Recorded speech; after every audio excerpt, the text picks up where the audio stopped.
Mae Profi yn rhaglen ddysgu drwy brofiad a mentora ar gyfer bobl ifanc, gyda phwyslais ar ddatblygiad personol.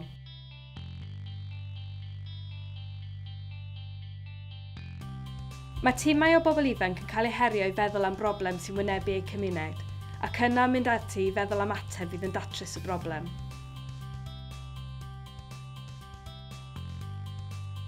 Mae hyn yn creu amgylchedd bigo iawn i ddatblygu sgiliau cyflogadwyedd, megis gweithio mewn tîm, cyfathrebu a datrys problemau. Mae'r cyfle i ni gefnogi rhaglen profi yn gyfle i weithio efo pobl ifanc lleol, codi ymwybyddiaeth o'r cyfleoedd fydd ar gael iddyn nhw mewn lleol, ond hefyd i godi ymwybyddiaeth a'r pwysigrwydd hynny o sgiliau STEM a sgiliau hanfodol yn y byd gwaith. Y sgiliau hynny mae bobl ifanc angen i datblygu mwyn chwilio am swyddi yn lleol. Mae o hefyd yn gyfle i ni rhoi rhywbeth yn ôl iddyn nhw, rhoi cyfle iddyn nhw gweld eu llawn potensial ac i ni allu cefnogi nhw a'u cynorthwyo nhw ar gyfer y dyfodol. We at Santander University thought that the Profi project was an excellent project to get involved with. The employability aspect of the Profi project, such as the weekly mentoring programme, to boost things like teamwork, presentation skills, to boost levels of confidence, we feel that certainly at university level this is a great aspect to have. But what a fantastic opportunity for these high school students to start the journey early for employability. Mae'r prosiect yn cael ei lansio mewn lleoliad canolog.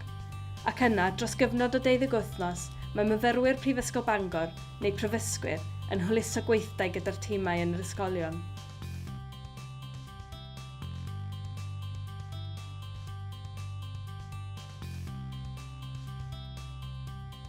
Tua hanner ffordd trwy'r prosiect, mae cyflogwyr lleol yn cynnig adborth o'r gynnydd, a hefyd yn egluro sut mae'r sgiliau cyflogadwyedd mae bobl ifanc yn datblygu yn medru cael eu trosglwyddo i feysydd gwaith gwahanol.